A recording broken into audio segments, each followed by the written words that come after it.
Aujourd'hui, au programme, nous avons l'axe taureau-scorpion. J'ai repris un schéma de la semaine dernière que je trouvais assez bien fait, qui reprend tout, c'est-à-dire les signes, les planètes. Bon, il n'y a pas la correspondance avec les maisons, mais bon, à chaque signe correspond une maison également. Voilà. Donc je vais faire très brièvement un petit récapitulatif. Ça permettra de mieux mettre en évidence la spécificité du jour avec le taureau et le scorpion. Bon, déjà, ici nous avons donc toujours le zodiaque avec ses 12 signes. Donc pourquoi 12? C'est 4 x 3, 12, les 4 saisons divisées en 3, 4 x 3, 12. Alors, est-ce que cette division est arbitraire? En plus, c'est divisé en parties égales. On peut se dire, bon, ben, c'est peut-être pas, autrefois, c'était des comment on appelle ça, dans le ciel, il y avait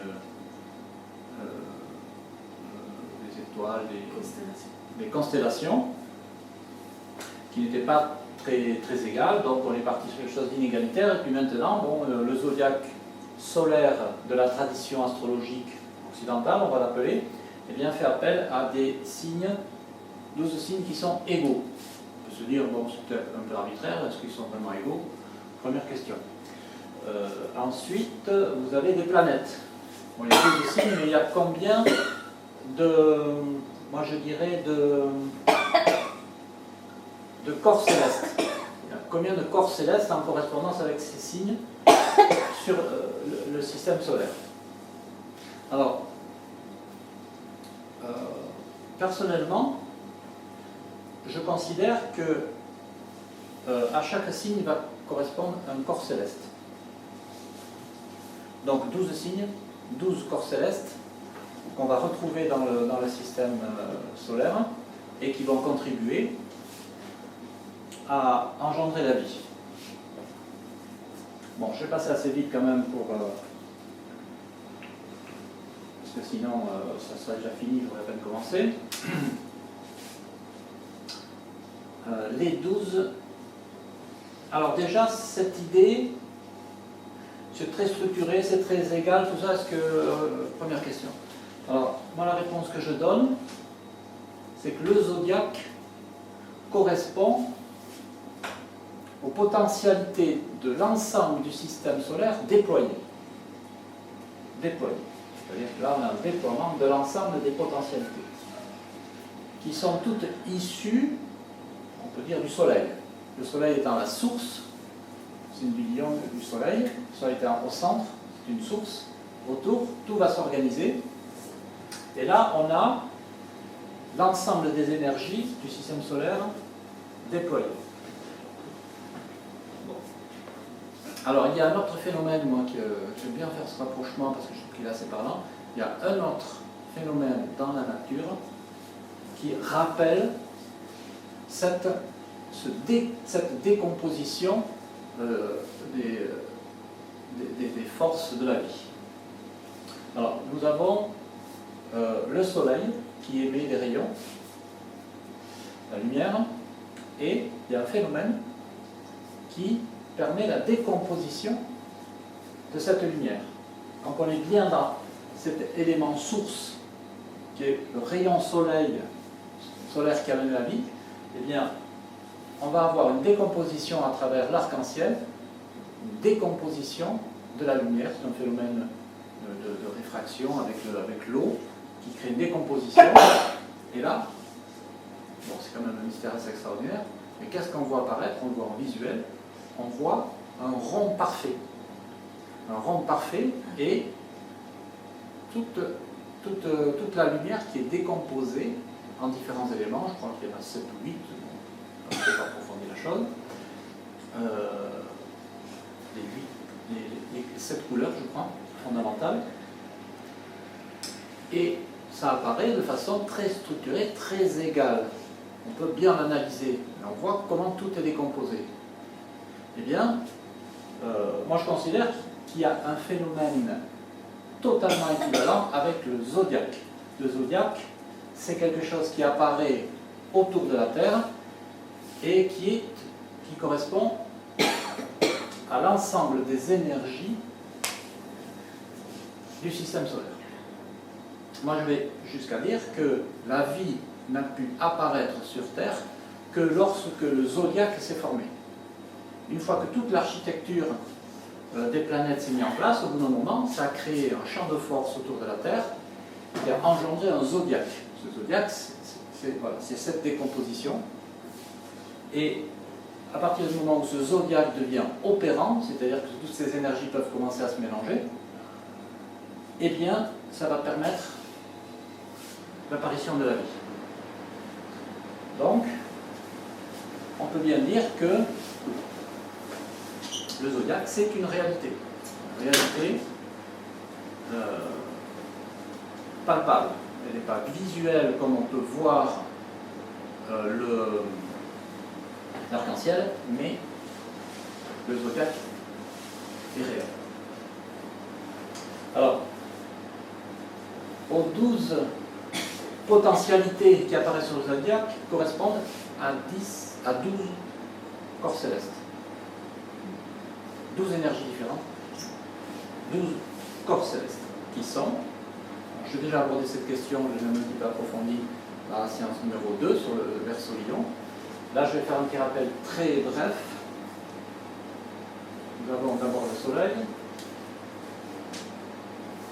Ensuite, nous avons... Alors, on va mettre tout de suite la Terre. Je le symbolise comme ça. Terre. Et la Lune.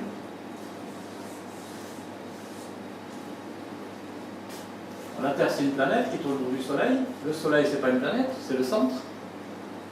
La Lune, c'est pas une planète, c'est un satellite de la Terre. Donc on voit Soleil et Lune qui sont les deux astres fondamentaux qui sont à l'origine de la vie, ne sont pas des planètes. La source est le satellite de la Terre. Voilà, donc on en a déjà deux qui apparaissent ici, Soleil et Lune. Ensuite, eh bien, vous avez, après le Soleil, Mercure, hop,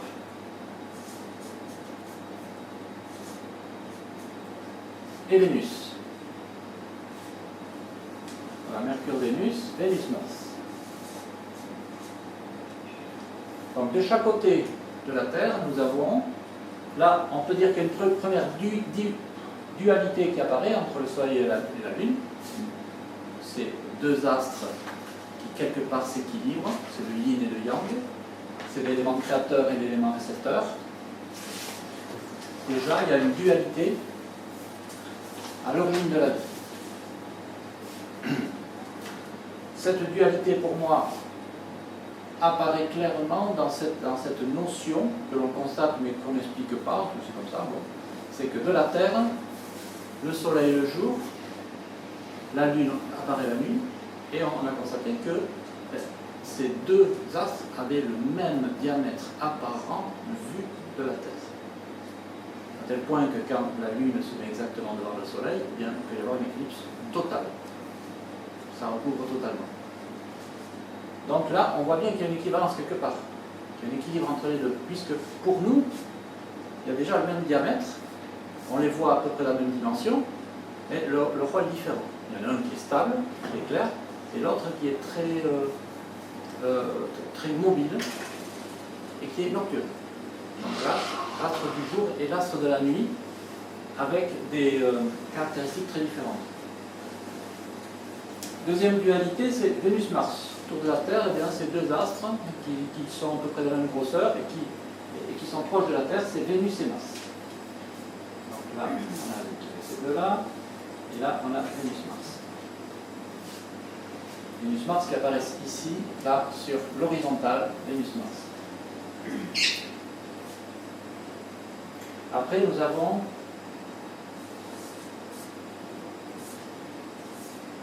Jupiter-Saturne, qui sont les plus grosses planètes, qui sont très grosses par rapport à la Terre et à Vénus-Mars, qui sont plus éloignées, et qui sont figurés ici. Ensuite, vous avez Uranus-Neptune, encore un autre duo, qui apparaissent là. Donc on voit que ceux-là sont ensemble. Jupiter, dans le ciel, ils se ressemblent, ils apparaissent ici. Uranus, pareil, elles se ressemblent, c'est des planètes telluriques. Là, c'est les deux grosses planètes gazeuses, les deux telluriques. Eh bien, elles sont par paires comme ça. Donc ici, on voit, on a une paire ici. Si on tire un trait entre le Soleil et la Lune ici, ça va diviser cette paire-là avec celle-là. Donc on voit qu'il y a quand même un équilibre. Et puis, il y a cette paire-là qui, elle, ils ne sont pas ensemble, ils sont opposés. Vénus-Mars, sur l'horizontale. Bon, alors, ça fait combien tout ça? Ça fait 1, 2, 3, 4, 5, 6, 7, 8. Avec Mercure, ça fait 9. Ça fait 9, il en manque 3. Qu'est-ce qui manque? Il manque, sur l'axe qui nous intéresse aujourd'hui, eh bien, nous avons Pluton. Pluton avec le Scorpion. Et traditionnellement, on dit que sur Taureau-Scorpion, c'est également Vénus-Mars. Vénus-Mars qui en maîtrise sur Taureau et Scorpion. Et moi je dis, il faut peut-être approfondir parce que déjà on a Vénus-Mars ici. Alors ça sort, si on dit qu'il y a Vénus-Mars ici aussi, comme la tradition astrologique le dit, eh bien ça veut dire que on ne peut pas faire une association entre un signe et une planète. Puisque ici on va avoir Balance qui a Vénus, mais Taureau a Vénus aussi. Donc là, ça ne marcherait plus. Donc moi je dis non. Il faut approfondir et il y a peut-être quelque chose d'autre à comprendre et que ici on a Pluton, il nous reste à comprendre ce que signifie le Taureau, quel est l'astre qui correspond au Taureau. Après ici on a on a Mercure ici et il y aurait ici le signe de la Vierge qui serait également sans astre utilisable en astrologie. En astrologie, on n'utilise que 10 astres. Et donc là, il nous en manquerait 2. Il manquerait le Taureau et la Vierge. Voilà. Donc, si on regarde ici comment est fichu le système solaire, eh bien, on peut trouver une réponse. Pour moi, la réponse est sur l'observation du système solaire, parce que effectivement, qu'est-ce qu'il y a comme planète en plus de Soleil et Lune? Eh bien, il y a 10 corps célestes en fait. Il y a en plus, il y a la Terre. C'est l'astrologie, on ne raconte pas, mais c'est une planète. Bon. Et puis, il y a une planète décomposée entre Jupiter et Mars, que l'on va symboliser par Cérès, qui sont les astéroïdes. Et si on intègre ces deux-là, on en a 10. Et la Terre, en astrologie, personne n'a retenu ça. Que ici, que Taureau ce soit la Terre, pour l'interprétation astrologique, c'est pas intéressant, donc ça n'a pas été retenu. Et ici, il n'y a pas de planète, il y a Cérès qui est une petite planète naine, mais elle a été découverte il n'y a pas tellement longtemps, donc pour l'instant, on commence à peine à l'utiliser en association avec la Vierge. Donc là, c'est une chose qui est en train de se mettre en place et de plus en plus d'astrologues font un rapprochement entre cet espace ici qu'on a entre Mars et Jupiter, les astéroïdes, et cet espace ici qui correspond à la Vierge. Pluton, ça c'est acquis, c'est-à-dire que l'astrologie c'est là, donc il n'y aurait que là qui manquerait une planète. Et pour moi, c'est la Terre, et je pense que ça va être parlant, quand on va approfondir un petit peu plus cet axe, on peut établir un lien entre le signe du Taureau et la Terre. Une autre petite remarque, quand nous disons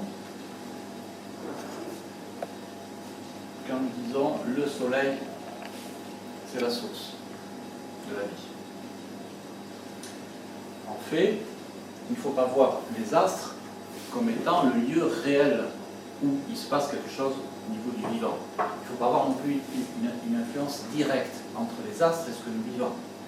Ça ne se passe pas du tout comme ça. Il y a simplement, il faut considérer l'architecture astrale comme le support de la manifestation. C'est-à-dire que la vie va s'appuyer sur cette architecture pour exister, pour s'exprimer.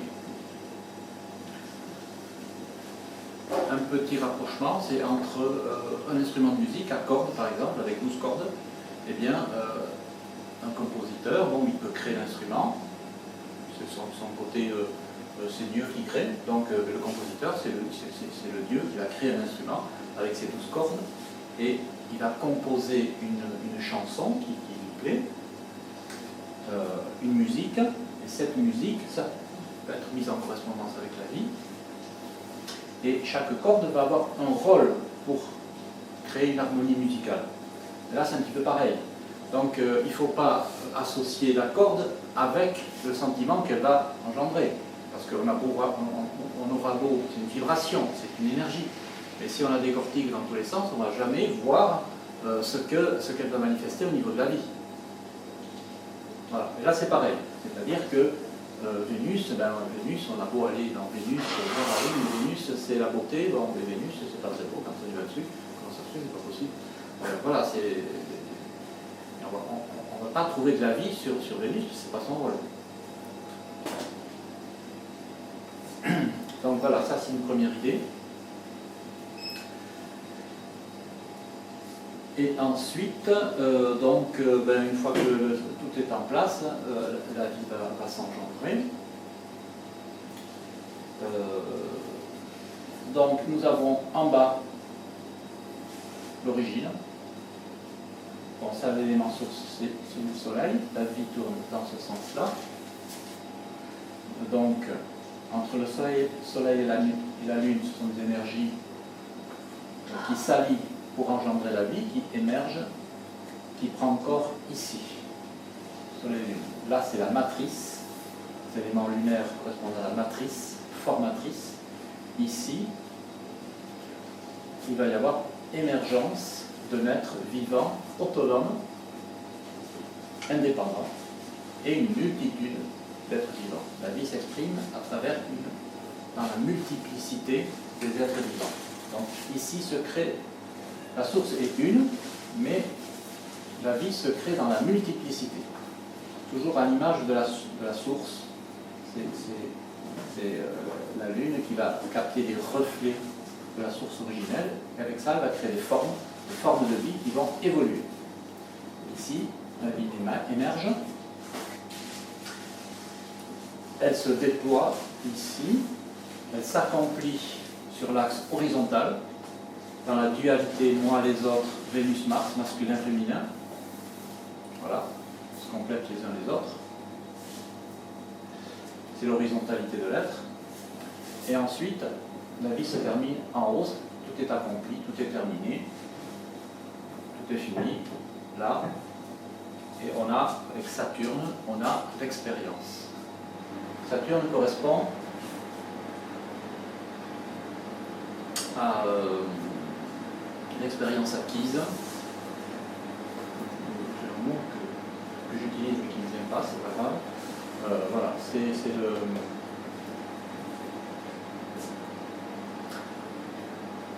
l'accumulation de toutes les expériences. Voilà, bon.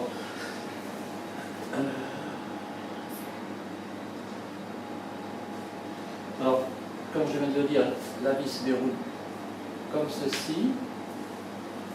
Là, on est à pleine maturité et elle se termine ici. Ici, on a le pôle affirmation de l'individu. Et en face, nous avons tout ce que l'individu a en face de lui et qui permet son expression. Donc en fait, ça se passe comme ça.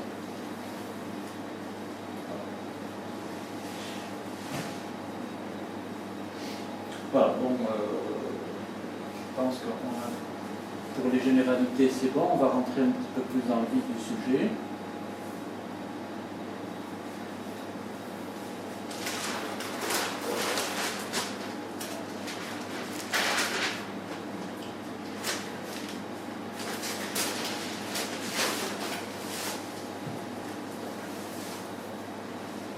On va reprendre la croix des signes fixes. Cet axe taureau-scorpion, c'est un axe qui est très important, bien sûr, ils le sont tous, mais ici vous avez la croix des signes fixes qui est un petit peu la base de la vie. Le cadre à partir duquel la vie va s'exprimer. Donc on a ici cet élément, bon, l'élément liant, c'est l'élément source, ça c'est facile, l'émergence, la conception, on appelle Dieu, aussi, qui correspond à l'idée de Dieu, mais cette source, elle émerge d'où? Il y a un rapport avec l'énergie qu'on a en face, qui est Uranus, qui met en relation avec l'au-delà de notre monde. Donc, ce sont des forces psychiques qui vont s'investir à notre niveau, qui vont engendrer, qui vont émerger ici pour engendrer la vie.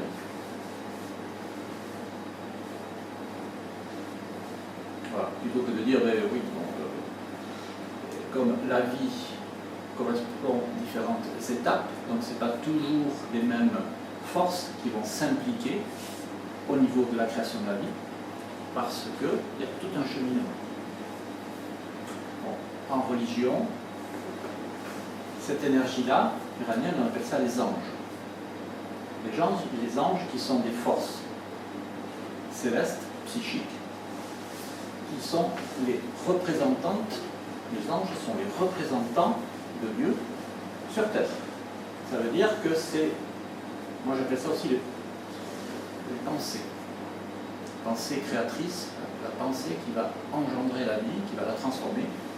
Tout ça se rejoint, c'est la même idée. Les anges, en fait, ce sont des pensées qui vont s'investir, c'est des forces psychiques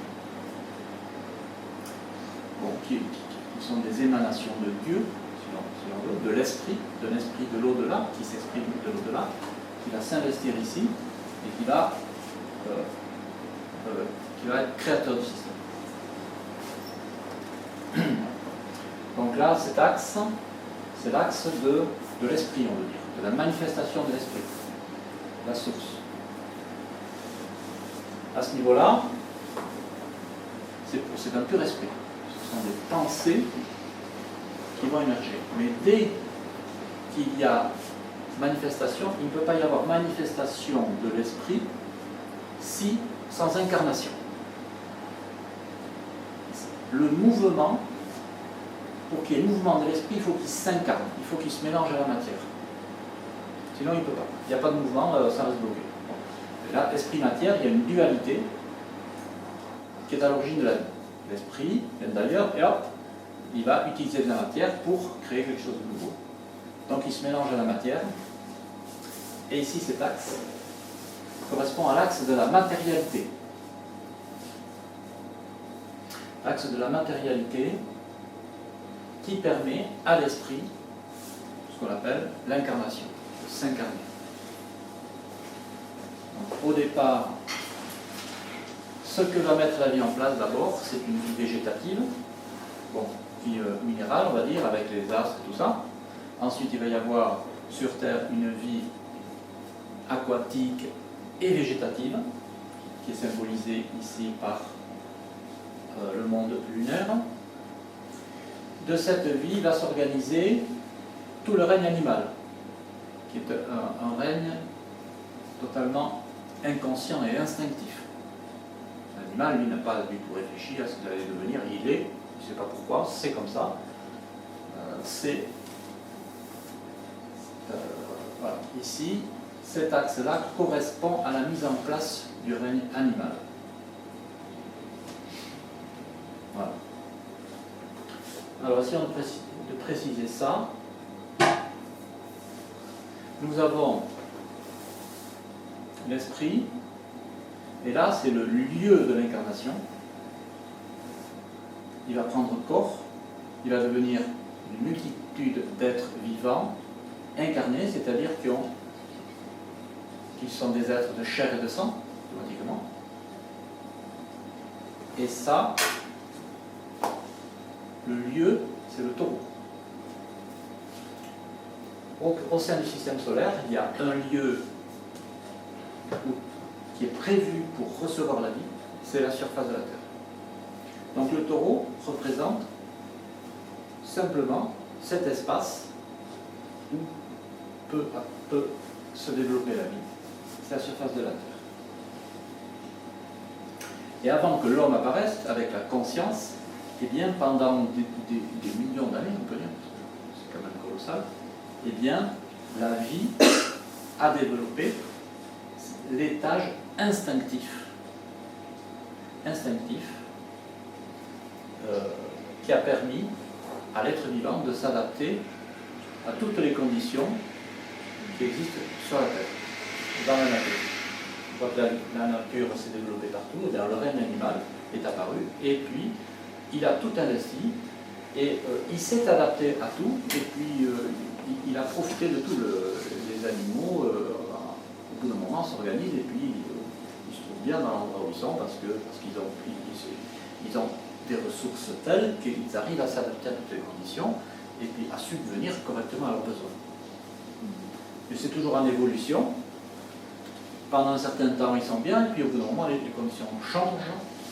Donc, c'est toujours des constructions et des destructions. Donc la vie de la nature est faite en permanence d'une période où on construit quelque chose, on construit une vie agréable dans un endroit, on investit un lieu, on l'aménage, on prend tous les moyens de tirer sa subsistance des éléments de la nature qui sont à la disposition. Ça dure un certain temps, et au bout d'un moment, eh bien, il y a un renouvellement. Ici, on a toutes les forces de renouvellement. Les forces du scorpion sont des forces qui permettent le renouvellement. Essayons d'approfondir cet axe de l'incarnation.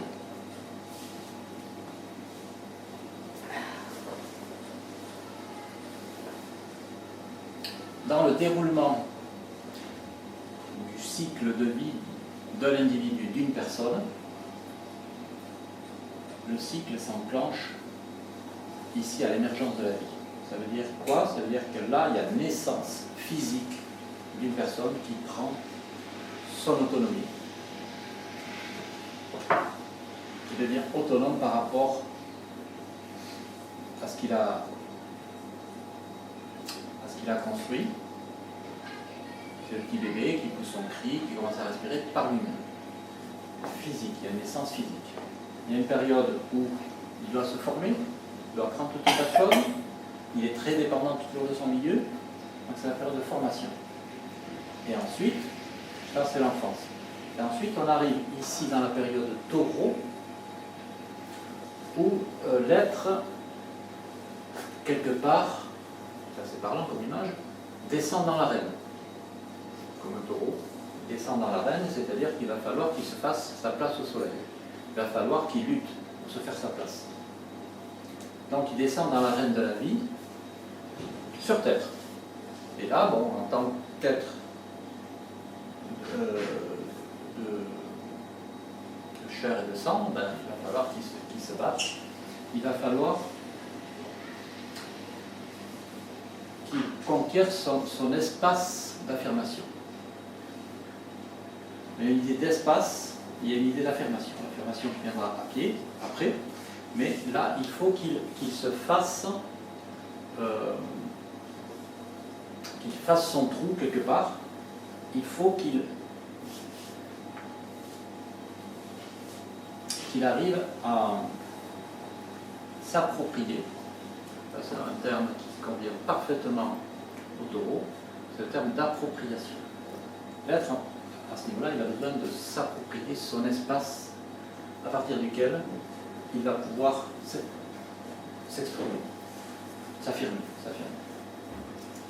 Et ça, c'est quelque chose de très terrien. C'est un espace terrestre. Parce que l'être, il a besoin de subsistance pour satisfaire ses besoins physiologiques. Il a besoin de se faire sa place par rapport à d'autres qui veulent aussi exister et qui voudraient peut-être avoir la même chose que lui. Donc il faut qu'il s'affirme et donc il faut d'abord qu'il s'incarne réellement. Alors c'est toutes les énergies qui permettent l'incarne et une construction. C'est-à-dire que le taureau est en rapport avec la nécessité de subvenir à ses besoins essentiels, qui sont se nourrir, se loger. Donc, le taureau a besoin de son espace, d'être chez lui, sa maison, et il a un instinct de propriétaire qui est très affirmé. Et il cherche à posséder les choses, à les garder. Et c'est nécessaire, parce que c'est sur cette base qu'il va pouvoir ensuite avoir une sécurité personnelle qui va lui permettre d'affirmer les choses qui comptent pour lui. Voilà. Donc là, c'est l'appropriation et en même temps, ce besoin de conserver les choses.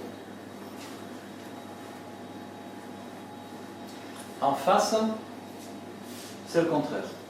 C'est-à-dire que l'image qu'on peut avoir, c'est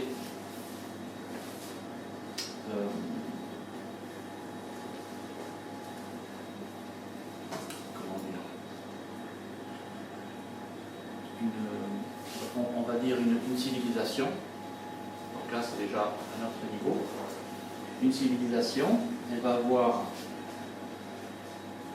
une période de construction où elle va s'enraciner dans une façon de s'adapter à un lieu, à un site.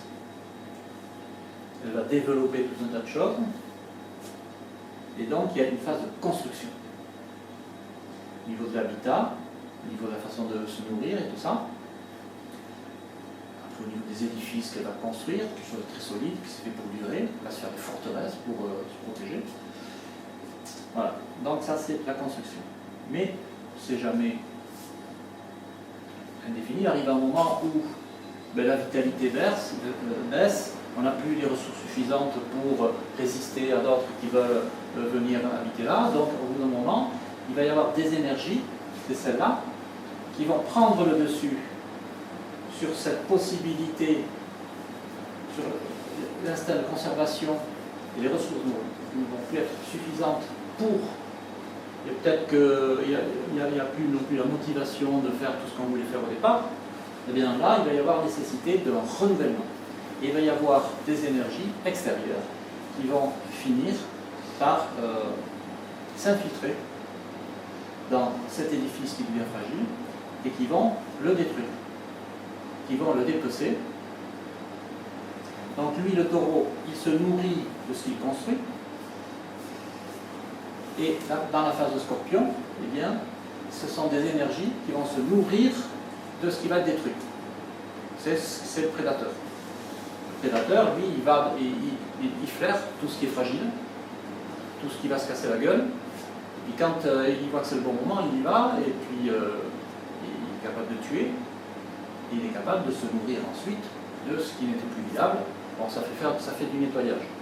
En même temps, ce sont des énergies qui vont nettoyer, qui vont faire le vide de ce qui n'est plus viable, et ça va permettre à ensuite autre chose de repartir de ce qui est construit. Et de nouveau, c'est d'autres énergies terriennes, taureaux, qui vont venir construire quelque chose de nouveau, qui sera plus solide, avec d'autres énergies, avec des apports différents et autres. Donc là, on voit bien cette dualité entre une construction ici et une destruction là. Revenons à notre individu qui s'investit dans la vie ici. Donc il construit tous ces éléments, mais en même temps, il est pris par des instincts qui vont l'amener à procréer. Alors ça, c'est les éléments scorpions. Les éléments scorpions, dès le début de la vie, quand on s'investit dans la vie, eh bien, vont nous amener à nous accoupler et à procréer. Donc ce sont des instincts qui nous poussent, que nous héritons totalement du règne animal. Voilà. après, il y a une répartition des rôles avec, le mâle qui devient homme, qui lui, disons, aura plutôt une responsabilité, une autorité par rapport à un groupe, par rapport à la famille et par rapport à une communauté. Et la femme qui, elle, sera plutôt mère et qui va développer un instinct maternel en vue de s'occuper de la progéniture. Ça, c'est la tradition, mais on sait très bien que dans beaucoup de cas, ça ne se passe pas comme ça. Il y a des répartitions qui peuvent être différentes. Il y a le patriarcat qui existe, mais il y a le matriarcat aussi qui existe. Il y a des fois où c'est les femmes qui ont eu ce rôle de responsabilité de domination. Donc voilà, c'est pas clairement défini. Ici, nous sommes sur l'axe de la matérialité. Et nous avons donc ici tous les éléments terriens associés à la planète Terre. Et ici, nous avons les éléments scorpions qui sont traditionnellement attribués à Pluton, c'est-à-dire tout l'espace qui se trouve au-delà de Neptune. Effectivement, ça paraît logique d'attribuer cette zone aux scorpions. Alors, à partir de là, ce qui est intéressant de voir maintenant, c'est comment la vie va pouvoir s'exprimer à partir de cette base qui est notre composante animale. L'humain s'exprime parce qu'il est d'abord animal. C'est un animal qui est devenu humain. Et là, nous avons l'étage animal. Et ensuite, sur l'horizontalité avec Mars et Vénus, c'est tous les attributs humains qui vont pouvoir s'exprimer.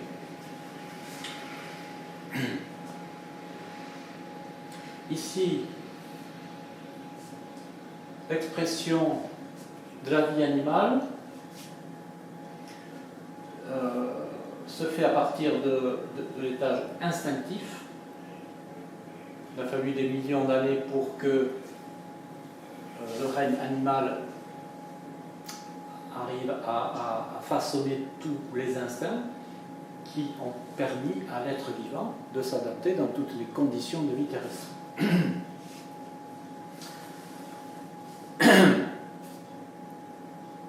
Voilà. Alors, cette vie instinctive, inconsciente, par rapport à la conscience humaine, on peut dire que c'est une vie qui se fait dans l'obscurité de la conscience, dans un domaine inconscient, qu'on va retrouver aussi dans notre inconscient à nous. C'est-à-dire qu'on est porteur de tout cet inconscient qui est la vie du règne animal. On l'a dans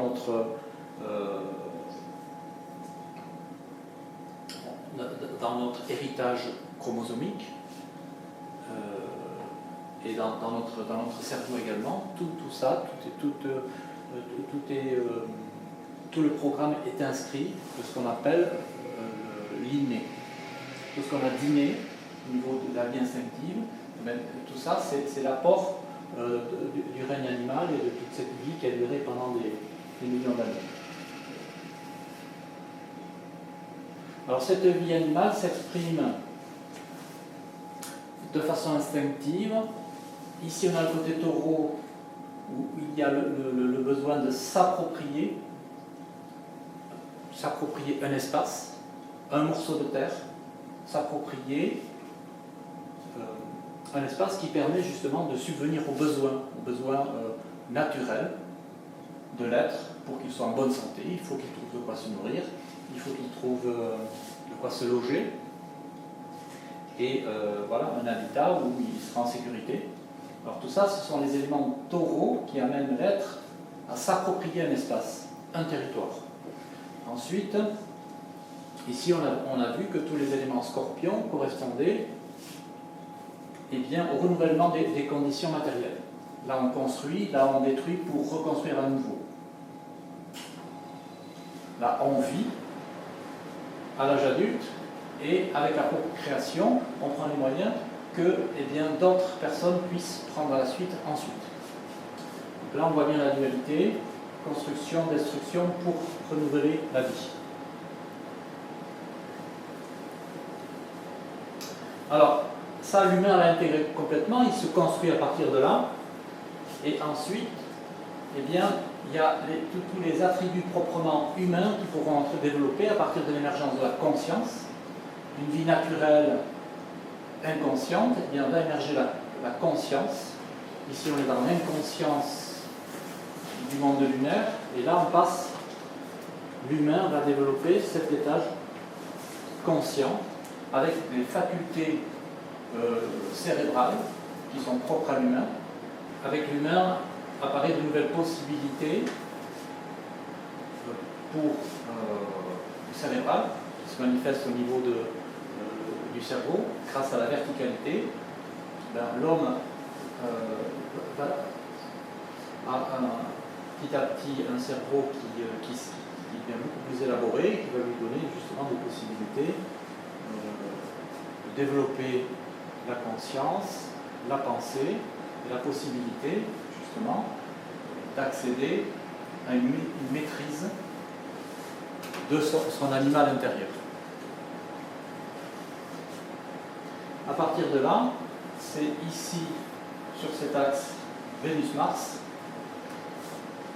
qu'il va pouvoir développer des attributs véritablement humains. Alors, on l'a dit la dernière fois, ici nous sommes sur l'étage affectif.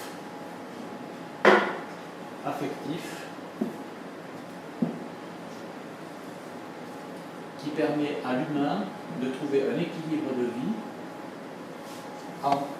d'une part avec des possibilités d'adaptation à la vie naturelle,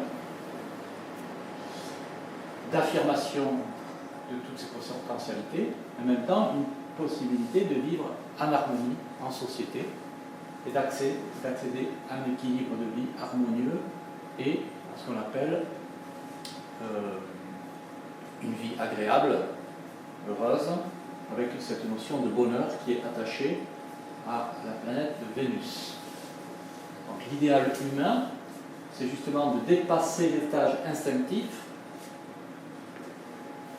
qui est assez l'étage instinctif que l'on peut définir comme un petit peu la loi de la jungle, c'est-à-dire que c'est le plus fort qui gagne, le plus adapté qui va toujours prendre le dessus, et qui va quelque part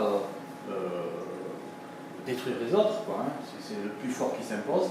Bien là, on va avoir, l'humain va amener quelque chose de nouveau dans la mesure où il va avoir la possibilité de trouver l'équilibre de vie dans le respect de l'autre et en trouvant une façon de vivre en harmonie avec les autres, chacun trouvant sa place et chacun trouvant la possibilité de se réaliser. Et ça, cette capacité, il l'acquiert avec l'expérience vécue à travers de nombreuses civilisations qui permet d'enrichir sa culture. La culture humaine correspond à une capacité à être heureux dans un lieu donné, et une capacité à, quelque part, découvrir les secrets du bonheur. Chaque civilisation a trouvé ses secrets pour être heureux, en s'adaptant à des lieux donnés. Aujourd'hui, maintenant que tout est mondialisé, il faut parvenir à trouver quels sont les secrets universels, quelque part, qui vont permettre à tous les peuples de la Terre d'arriver à une harmonie et qu'on puisse être tous heureux de vivre ensemble sur la Terre. Et donc ça, il faut aller puiser dans cet héritage culturel qui détient tous les secrets et il faut arriver à en tirer, comme on dit, la substantifique moelle. Moi je pense que c'est de ça dont il est question, tirer le meilleur de l'expérience humaine pour cet accomplissement. Et là on voit bien l'enjeu par rapport à l'étage instinctif. Bon, les instincts, quelque part, il faut apprendre plus à en jouer, c'est-à-dire à les utiliser, à les maîtriser correctement pour qui contribuent à notre bonheur, à notre équilibre de vie, et se méfier bien sûr de ne pas en être le jouet, c'est-à-dire qu'il ne faut pas que ce soit les instincts qui prennent le dessus, qui s'imposent à nous, et à ce moment-là, qui vont nous faire régresser à notre niveau antérieur d'animalité, et qui vont compromettre notre évolution humaine, et avec des risques de destruction. Actuellement, dans notre société, ce qu'on voit, c'est qu'il y a une recrudescence, avant l'entrée dans l'ère du Verseau, une recrudescence de tout ce qui est matérialité, avec la découverte des sciences modernes. On utilise les sciences à des buts matérialistes, et c'est très destructeur. Et quelque part, il est normal que ça se passe comme ça, parce que pour rentrer dans l'ère du Verseau, il faut arriver à, quelque part, nous débarrasser de cette pesanteur, de cette lourdeur qui est trop matérialiste. C'est-à-dire qu'il faut arriver à se libérer de nos plus gros défauts, on peut le dire comme ça, qui vont nous empêcher de nous accomplir dans l'ère du Verseau, ce qu'il faut faire pour nous corriger, et ce qu'il faut faire pour que nos instincts ne nous empêchent plus d'accéder à un véritable équilibre de vie, à une véritable harmonie sociale. Voilà, l'enjeu est là, et bon, on voit tous les risques que ça comporte, vu les problèmes que nous vivons dans nos sociétés actuelles, avec, disons, la dominante de cette notion de l'avoir et de l'argent, c'est la valeur dominante, la volonté de possession, et ensuite il y a ici tout le monde de la prédation, tous les individus qui, voyant un monde qui est en train de se déliter, eh bien, ça fait surgir des prédateurs de tous les côtés qui vont profiter de cette occasion pour se nourrir sur la bête qui est en train de mourir. Donc c'est pour ça qu'il y a des prédateurs partout qui profitent de cette situation. Et donc tout est exploité. L'ignorance humaine, la faiblesse humaine, les peurs et tout. Donc là, ça c'est des ressorts instinctifs qui font que les prédateurs vont utiliser cette faiblesse pour s'en nourrir. Donc, effectivement, cela est nécessaire, c'est une souffrance, et cela est nécessaire pour qu'on se libère de tout ce qui est tout ce qui peut nous gêner ensuite pour permettre que ce soit le meilleur de l'humain qui puisse émerger à partir de toutes les expériences vécues, que ce soit vraiment le meilleur de l'humain et qu'on l'utilise justement pour nous réaliser.